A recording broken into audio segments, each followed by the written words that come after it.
नमस्ते दोस्तों, आज हम इस वीडियो में दशहरे के बारे में कुछ ऐसी चीजें जानेंगे जो शायद ही आपको पता हो। सो ये वीडियो वो लोग जो प्रिपरेशन कर रहे हो किसी एग्जाम की या नहीं भी कर रहे हो उन सभी के लिए बहुत ज्यादा बेनिफिशियल रहने वाला है, क्योंकि यहाँ पे आपको काफी इंपॉर्टेंट इंफॉर्मेशन मिलने वाली है।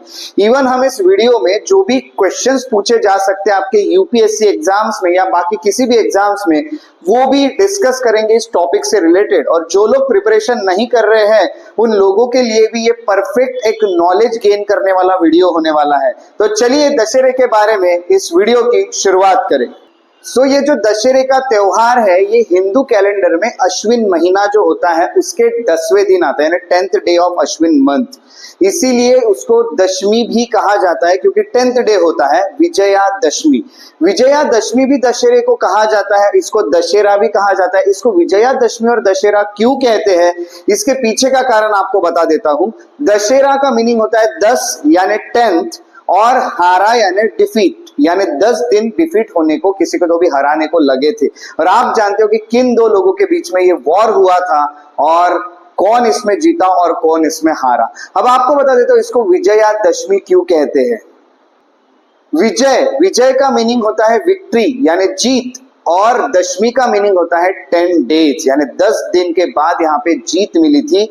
इसी कारण इसको विजयादशमी भी कहा जाता है और दशहरा भी कहा जाता है। तो क्या आप जानते हैं विजयादशमी सेलिब्रेट क्यों किया जाता है और इसके पीछे की कहानी क्या है? सो इस सवाल का जवाब ढूंढते हैं, व्हाट इज विजयादशमी या फिर दशहरा। इस सवाल का जवाब ढूंढने के लिए हमें 2 ग्रंथ हिंदू धर्म के देखने पड़ते हैं।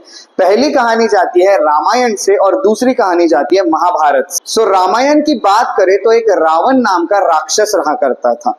उस राक्षस ने प्रभु श्री राम की जो वाइफ थी सीता माँ, उनका किडनैपिंग कर लिया, उनका हरण कर लिया, और वहीं से ये कहानी शुरू हुई। रावण की अगर बात करें तो रावण को एक वरदान प्राप्त हुआ था ब्रह्मा जी से।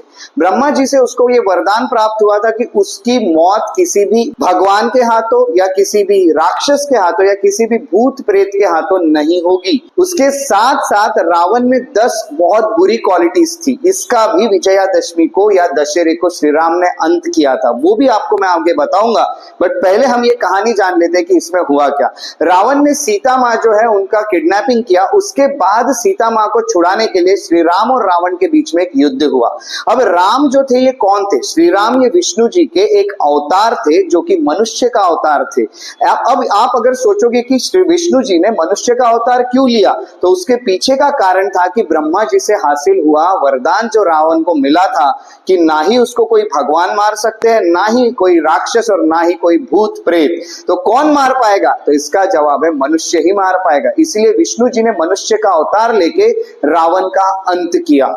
और ये जो अंत किया था ये 10वें दिन यानी दशमी के दिन किया गया था। इसीलिए हम उसको विजयादशमी कहते हैं, क्योंकि इसी दिन विजय हुई थी श्री राम की। उसके बाद हम दूसरी कहानी की तरफ चलते हैं और दूसरी कहानी है महाभारत से।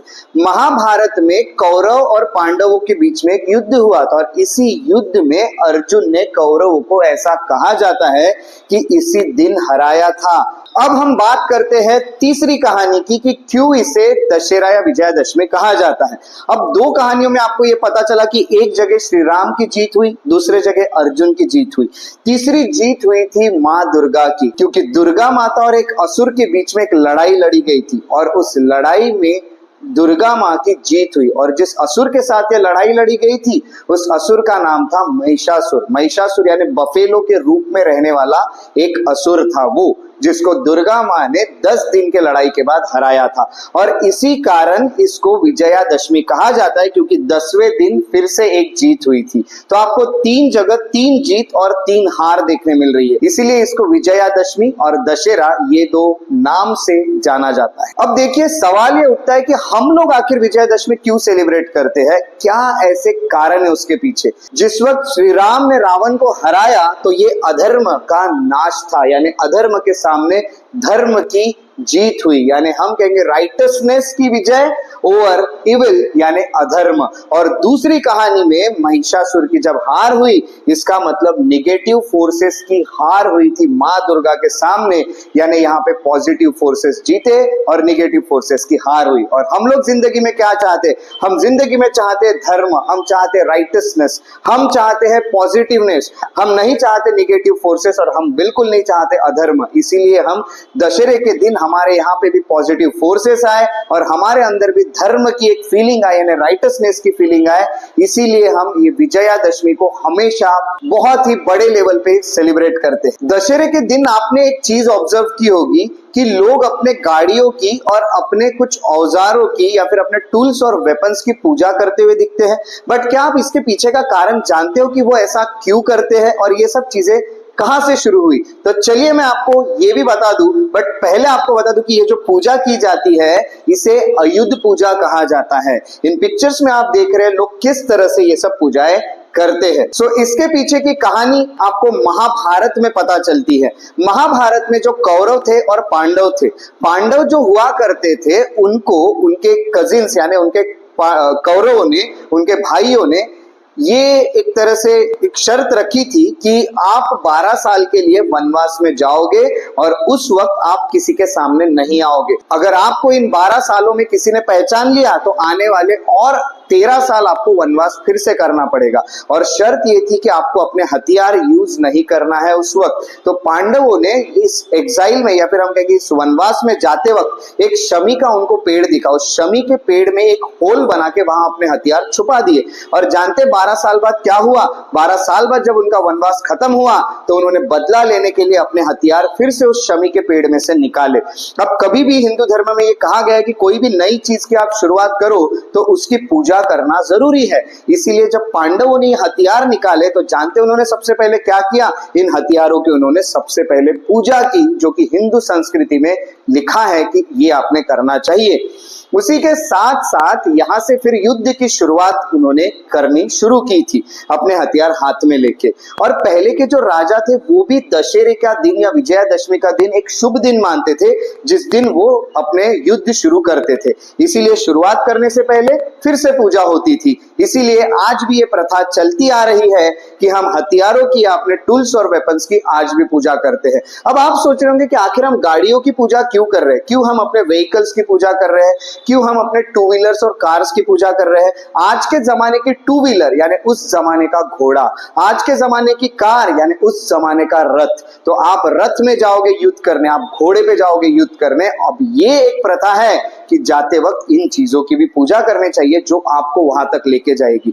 याद रखिए हर चीज का महत्व है, हर चीज का रेस्पेक्ट करना सीखिए दुनिया में, चाहे वो लिविंग थिंग हो या नॉन लिविंग थिंग हो। हम हमेशा सोचते हैं कि ये चीज क्या है, ये तो नॉन लिविंग थिंग है, ये अगर काम नहीं करे तो उसको एक लात मार के मैं कहीं पे गिरा दूंगा। ये गलत है, क्योंकि वो चीजें आपके एक दिन काम आती है। जब आपको कोई सहारा नहीं है तो वो नॉन लिविंग थिंग आपका सहारा बनती है, तभी आप अपने काम कर पाते हो। इसीलिए लिविंग थिंग हो या नॉन लिविंग थिंग हो, सबकी इज्जत करना, सबकी रेस्पेक्ट करना सीखिए। इसीलिए एक रेस्पेक्ट के तौर पे हम इन सब चीजों की जो कि नॉन लिविंग है उनकी यहाँ पे पूजा करते हैं और इसी पूजा को आयुध पूजा कहा जाता है। तो चलिए अब मैं आपको हिस्ट्री में कुछ जो इसी दिन इवेंट हुए थे वो बताता हूँ। पहली एक हिस्ट्री का इवेंट जो हुआ था वो था एक किंग अशोक से। और ये जो अशोक नाम के राजा थे ये मौर्यन डायनेस्टी के एक बहुत ही महान राजाओं में से एक कहे जाते हैं। सिर्फ मौर्यन ही नहीं तो पूरे इंडिया के जितने भी किंग्स है उसमें से महान राजा अशोक को कहा जाता है। अशोक जो थे उन्होंने कलिंग नाम की लड़ाई लड़ी। ये लड़ाई लड़ने के बाद अशोक ने जब खून खराबा हर जगह देखा तो अशोक काफी डिस्टर्ब रहने लगे। अशोक को सपने में भी वही खून खराबा दिखता था जिसमें बच्चों की जाने गई, महिलाओं की जाने गई, बहुत सारे लोग मारे गए।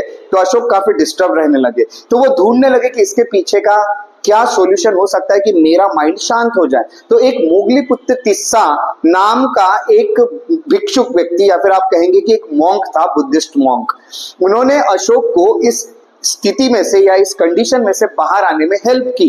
क्योंकि उसने कहा कि बुद्धिज्म में इसका सॉल्यूशन है, क्योंकि बुद्धिज्म में खून खराबा या वायलेंस को कहीं जगह नहीं है।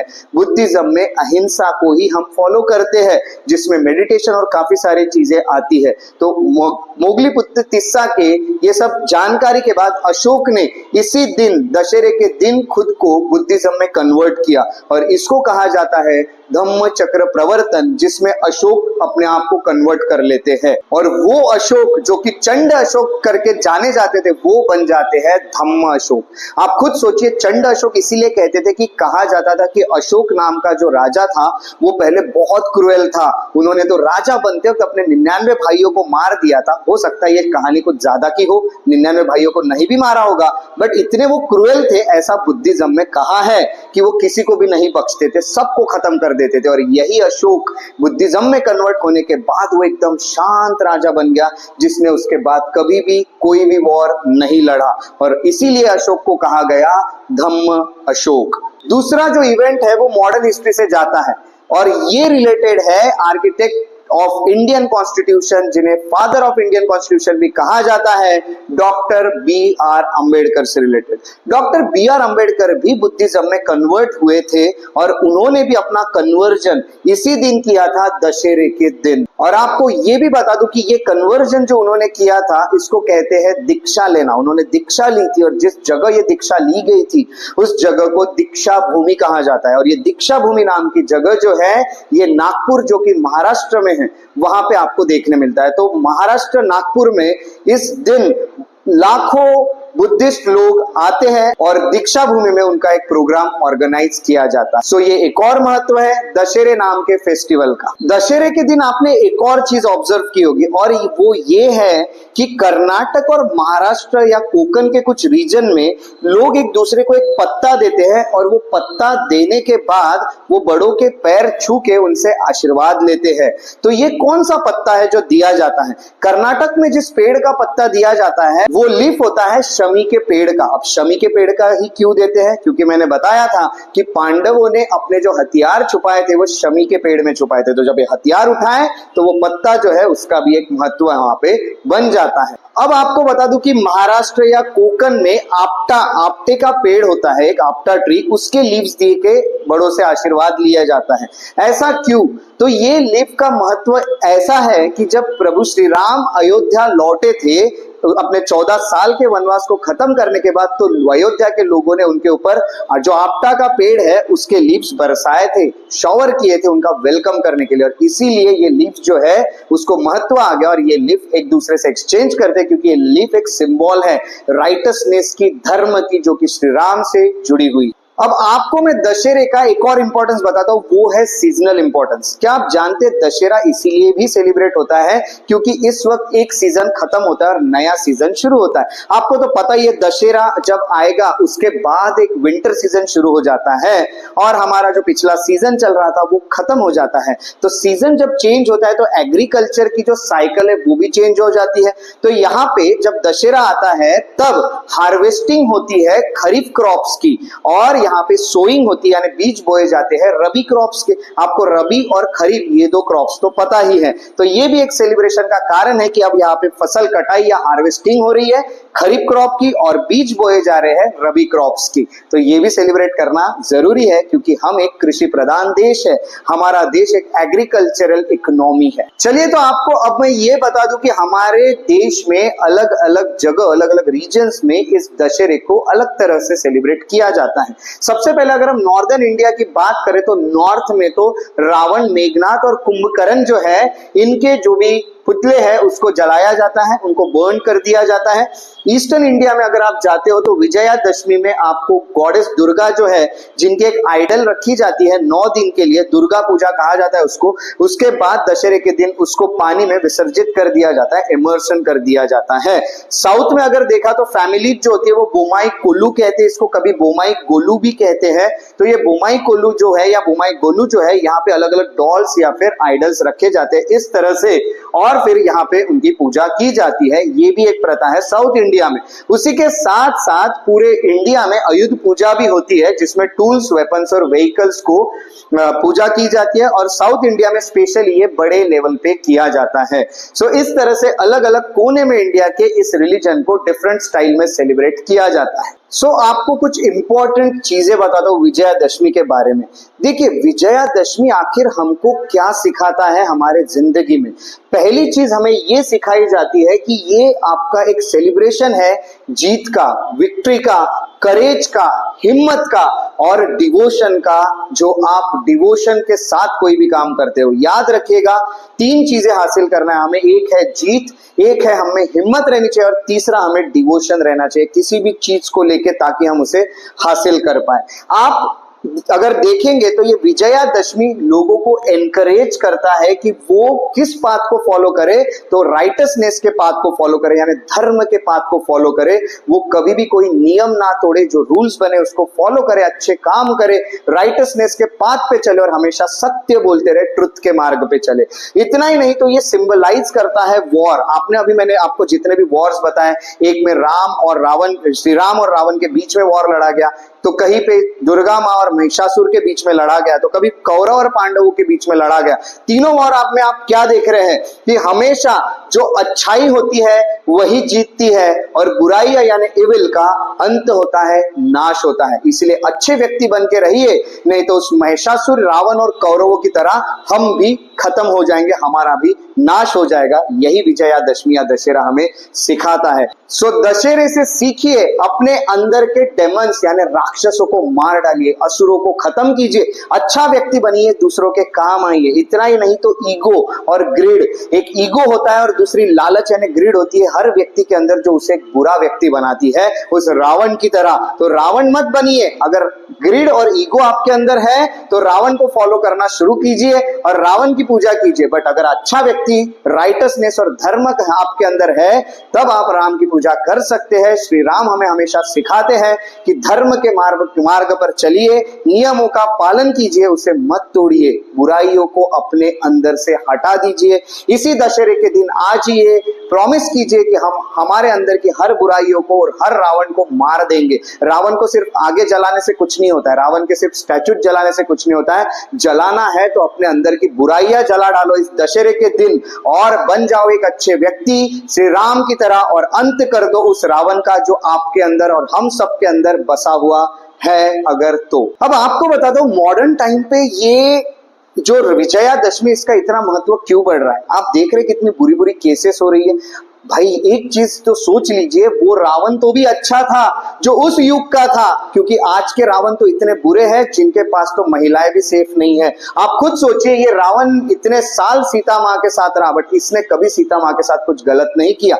हम इसको कितना बुरा कहेंगे। इससे बुरे बुरे लोग आज हमारे सोसाइटी में पल रहे हैं, जो कि वुमेन के साथ रेप जैसी बुरे बुरे बर्ताव कर रहे हैं और बुरी बुरी हरकतें कर रहे हैं। तो ये रावणों का अंत होना चाहिए और उन लोगों को जिनके साथ ये सब ऐसे तरह के ऑफेंसेस हो रहे हैं, इस तरह के क्राइम हो रहे हैं, उनको न्याय मिलना चाहिए। तो ये लड़ाई है चैलेंजेस की, ये लड़ाई है इनजस्टिस की, अन्याय की जो किसी के ऊपर हो रही है, और वो व्यक्ति जो कर रहा है वो तो उस दिन के रावण से भी बुरा है। तो हम तो इन रावणों को हर साल जलाते हैं, बट इन लोगों को कब खत्म करेंगे, ये हमारे सामने सबसे पहला सवाल उठता है आज भी हमारे सोसाइटी के सामने।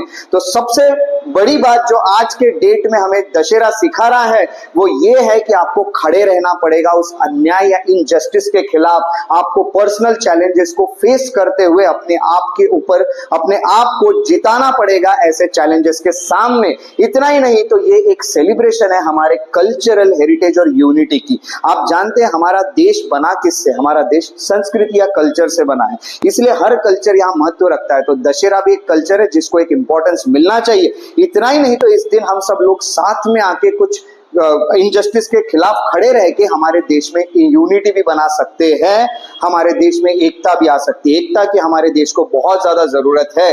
तो दशहरे का महत्व दिन ब दिन हमारे सोसाइटी में बढ़ रहा है, क्योंकि बुरे बुरे असुर और रावण या फिर राक्षस हमारे आजू बाजू घूम रहे हैं। तो इन लोगों के खिलाफ खड़े रह के हम इस दशहरे को और भी बेहतरीन तरीके से इस साल से सेलिब्रेट करना शुरू करेंगे। अब आपको बताता हूं रावण के अंदर की वो बुरी 10 क्वालिटीज, इसीलिए तो उसको 10 सिर थे, क्योंकि उसमें 10 बुरी क्वालिटीज थी और इस 10 बुरी क्वालिटीज का अंत श्री राम ने एक बार में कर डाला था। अगर हमारे अंदर ये 10 क्वालिटीज है तो हमें उसको खत्म करना होगा। ये भी हमें इस दशहरे को खुद को प्रॉमिस करना है कि हम इन क्वालिटीज के साथ आगे नहीं बढ़ेंगे। तो अब सुनिएगा रावण के अंदर की वो 10 क्वालिटीज। इस क्वालिटीज के ऊपर आपको यूपीएससी में भी क्वेश्चंस में आप इसको लिख सकते हैं जब आप एथिक्स का क्वेश्चन लिखो, क्योंकि ऐसा नहीं लिखा डायरेक्टली तो भी चलता कि ये रावण के अंदर क्वालिटीज थी, बट आप ऐसा लिख सकते हैं कि ये 10 बुरी क्वालिटीज इंसान के अंदर या किसी भी ऑफिसर के अंदर नहीं होनी चाहिए, या फिर एक कॉमन मैन करके भी आप अगर सोच रहे हो जो प्रिपरेशन नहीं कर रहे तो आप भी अपने जिंदगी में बहुत अच्छा व्यक्ति बनना चाहते हो तो इन 10 क्वालिटीज को खत्म करेंगे। सो जो 10 बुरी क्वालिटी उसके अंदर थी वो पहली थी ईगो, दूसरी थी जेलसी, तीसरी थी प्राइड, चौथी थी ग्रिड, पांचवी थी lust, sixth is anger, seventh injustice, eighth attachment, ninth is selfishness and tenth is cruelty. So ये पूरी बुरी आदतें हैं जो हमारे अंदर, बुरी क्वालिटीज बोल सकते हैं जो हमारे अंदर है, और इसको हमें खत्म करके एक अच्छा व्यक्ति बनना होगा। सो ये है ओवरऑल हमारे दशहरे का महत्व। अब हम देखेंगे कि एग्जाम के लिए जो प्रिपेयर कर रहे हैं उनको एग्जाम्स में इस पे किस तरह के क्वेश्चंस आ सकते हैं। सो जो लोग यूपीएससी कर रहे हैं उनके लिए कुछ क्वेश्चंस जो कि आ सकते हैं आर्ट एंड कल्चर से। यूपीएससी कीजिए, सीएपीएफ कीजिए, स्टेट की एग्जाम्स दीजिए, कोई भी कॉम्पिटिटिव एग्जाम दीजिए, आपको यहाँ से क्वेश्चन आना बिल्कुल तय है।